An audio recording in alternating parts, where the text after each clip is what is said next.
77e lettre de Sénèque à Lucilius. Aujourd'hui se sont montrés à l'improviste les navires d'Alexandrie qu'on dépêche toujours en avant pour annoncer la flotte qui doit les suivre. Les messagers, comme on les appelle. C'est un spectacle qui met la campagne en fête. Toute la population de Pouzzoles est sur les moles et reconnaît, au milieu d'une forêt de mâts, les bâtiments alexandrins à la forme des voiles. C'est qu'ils ont seuls le droit de hisser la voile de perroquet dont tous les navires font usage pendant la traversée. Rien ne seconde en effet la course comme la partie haute de la voilure. Elle constitue le moteur principal.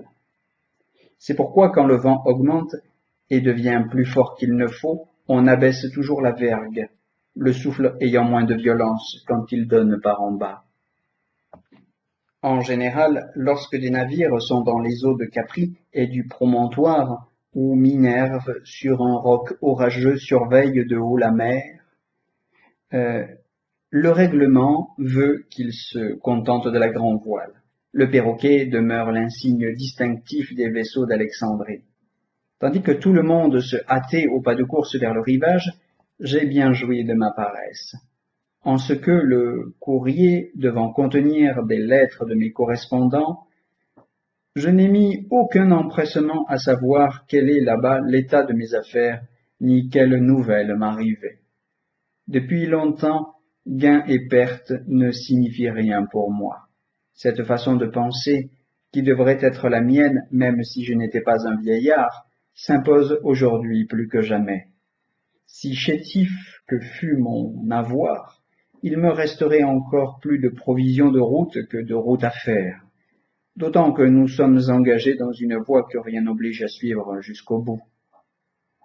Un voyage est inachevé si l'on s'arrête à mi-chemin ou en deçà du point où l'on se rendait. La vie n'est jamais inachevée quand elle est conforme à l'honnête. Quel que soit l'instant où tu finis, si tu finis comme il convient, elle est complète. Souvent il faut en finir, voire même avec courage, et sans raison bien forte, car ce ne sont pas non plus de bien fortes raisons qui nous retiennent.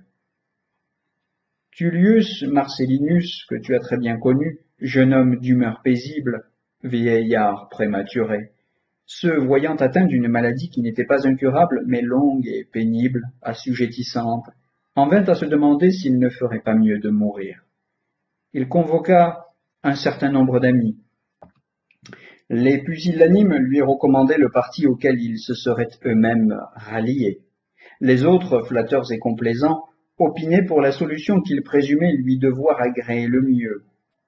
Un stoïcien de nos amis, homme distingué, et pour lui donner la louange qu'il mérite, cœur vaillant et intrépide, lui adressa, selon moi, la meilleure des exhortations.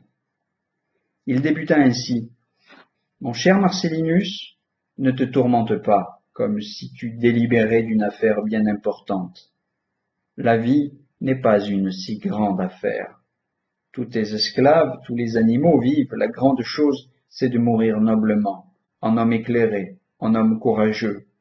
Songe depuis combien de temps tu ne fais que la même chose. La table, le sommeil, l'amour, voilà le cercle dans lequel on tourne.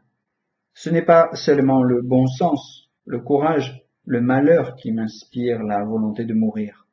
L'ennui de vivre suffit. » L'autre n'avait pas besoin qu'on l'endoctrinât, mais qu'on l'aidât, en quoi ses esclaves lui refusaient l'obéissance. Le stoïcien commença par leur ôter la peur en leur faisant comprendre que le personnel de la maison ne court de risque que si le suicide du maître n'est pas clairement établi. Qu'au reste, en assassinant leur maître, ils ne commettraient pas un acte de plus fâcheux exemple qu'en l'empêchant de mourir. Ensuite, à Marcellinus lui aussi, il représenta qu'il ne serait pas malséant, tout comme au sortir de la table, on partage la desserte aux valets qui l'entourent, d'offrir au sortir de ce monde quelque chose à ceux qui ont été les serviteurs de toute sa vie. Marcellinus était facile et libéral, autant même où c'était du sien qu'il donnait.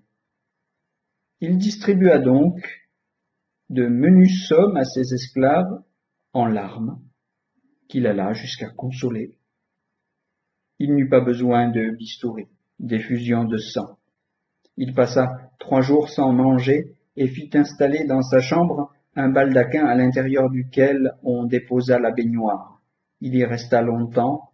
L'eau chaude, continuellement versée, lui causa peu à peu une faiblesse accompagnée, dit-il, de plaisir, de ce plaisir que l'être éprouve dans un paisible anéantissement bien connu de moi qui ai plus d'une fois perdu connaissance. Je me suis laissé aller à un récit qui ne devrait pas te déplaire. Tu as vu comment a fini ton ami, sans agonie, sans affre pitoyable. Marcellinus s'est donné la mort, mais il est parti si doucement, il a glissé hors de la vie. Et puis ce récit peut avoir son utilité. Souvent la nécessité requiert de pareils exemples. Souvent nous avons à mourir et nous n'y consentons pas. Ou encore, nous mourrons et nous n'y consentons pas. Nul n'est ignorant des choses au point de ne pas savoir qu'un jour il faut mourir. Et cependant, quand l'heure est proche, on tergiverse, on tremble, on gémit. Ne trouves-tu pas sot entre tous celui qui s'est mis à pleurer pour n'avoir pas été au monde il y a 1000 ans? Cet autre n'est pas moins insensé qui pleure parce que dans 1000 ans il ne sera plus. Tu ne seras pas, tu n'as pas été, c'est tout un. Ces 2 portions de la durée ne t'appartiennent pas. Je t'ai dans ce point du temps à supposer que tu puisses l'étendre. Jusqu'où l'étendras-tu? Pourquoi des pleurs? Pourquoi des souhaits? Peine perdue. Cesse d'espérer que tes prières fléchiront les arrêts divins du destin, dit Virgile. L'ordre des destins est fixé sans retour. Une puissante, une éternelle nécessité les mène. Tu iras où vont toutes choses. Où est la surprise pour toi? Tu es soumis à cette loi du fait de ta naissance.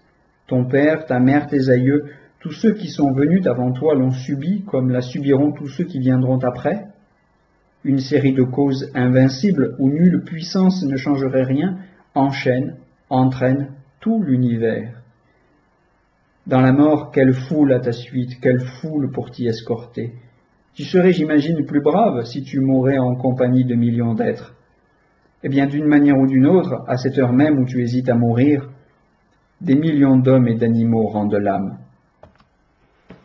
Et tu ne pensais pas que tu arriverais quelque jour au terme vers lequel tu marchais sans relâche?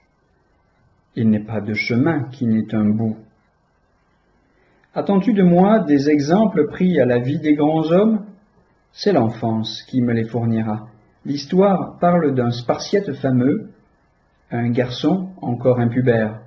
Pris à la guerre, il criait dans son dialecte dorien « Non, je ne serai pas un esclave !» Et il prouva qu'il ne mentait pas. À la première injonction qu'il reçut de faire une corvée servile et dégradante, on lui commandait, je crois, d'apporter le bassinet des ordures, il courut se briser la tête contre la muraille. 2 pas à faire, c'est la liberté. Et on voit encore des esclaves.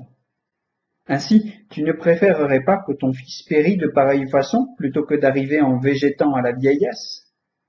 Pourquoi tant d'angoisse si une mort courageuse peut être le fait d'un enfant? Suppose que tu veuilles te raidir contre les choses, elles t'entraîneront? Mets donc en ta puissance ce qui est en celle d'autrui.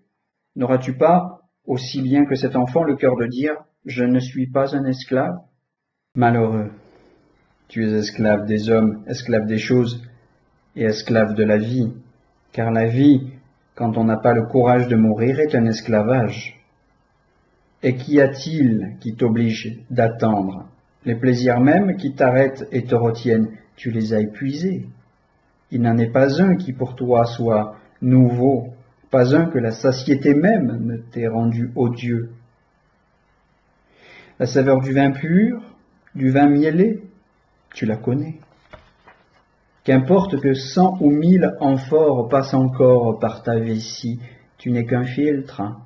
L'huître, le rouge barbet ont une saveur que tu connais déjà. Ta sensualité ne t'a pas laissé pour les années à venir une jouissance où tu n'es goûté. Et ce sont là les délices dont tu t'arraches le cœur gros? Qu'y a-t-il encore dont il te peine de te voir privé? Tes amis. Mais sais-tu te faire un seul ami? Ta patrie? Compte-t-elle assez à tes yeux pour te faire retarder ton souper? Le soleil? Tu l'éteindrais si tu le pouvais, car tes pratiques ont-elles mérité jamais le grand jour? Avoue-le, ce n'est pas la haute politique, ce ne sont pas les affaires, ce n'est pas l'observation même de la nature qui t'inspire du regret, te rende si lent à mourir. Tu t'en vas le cœur gros du marché aux vivres que tu as vidé. Tu crains la mort. Cependant, comme tu la braves parmi tes ripailles de champignons, tu veux vivre. Tu sais donc ce que c'est? Tu crains de mourir. Et dis-moi, la vie que tu mènes n'est-elle pas une mort? Caligula passait un jour par la voie latine quand il rencontrait un convoi de détenus. L'un d'eux, vieillard, à qui la barbe descendait jusqu'à la poitrine, lui demanda la grâce de mourir. Tu vis donc vraiment? Repartit le prince. C'est ce qu'il faut répondre à ces gens qui trouveraient dans la mort un secours. Tu crains de mourir? Tu vis donc à cette heure? Quelqu'un dira, je veux vivre, moi qui m'emploie à bien des actions honnêtes, je quitte à regret ces devoirs de la vie auxquels j'apporte ma conscience et mon zèle industrieux. Comment? Toi, tu ignores que, parmi les fonctions de la vie, il y a aussi la mort? Tu n'abandonnes aucun de tes devoirs? Tu n'abandonnes aucun de tes devoirs, non, car il n'y en a pas un nombre défini que tu doives exécuter jusqu'au dernier. Il n'est pas d'existence qui ne soit courte. À l'échelle de la nature, c'est une courte existence que celle d'un Nestor, d'une Satia qui a gravé sur son tombeau qu'elle avait vécu 99 ans. En voilà une qui tire gloire de sa longue vieillesse, à qui sa vanité n'eût-elle été insupportable si elle avait réussi à parfaire la centaine. Il en va de la vie comme d'une pièce de théâtre. Ce n'est pas la longueur qui compte, mais le mérite de l'acteur. Que tu finisses à tel ou tel endroit, la chose est indifférente. Finis où tu voudras, mais réussis ta sortie de scène.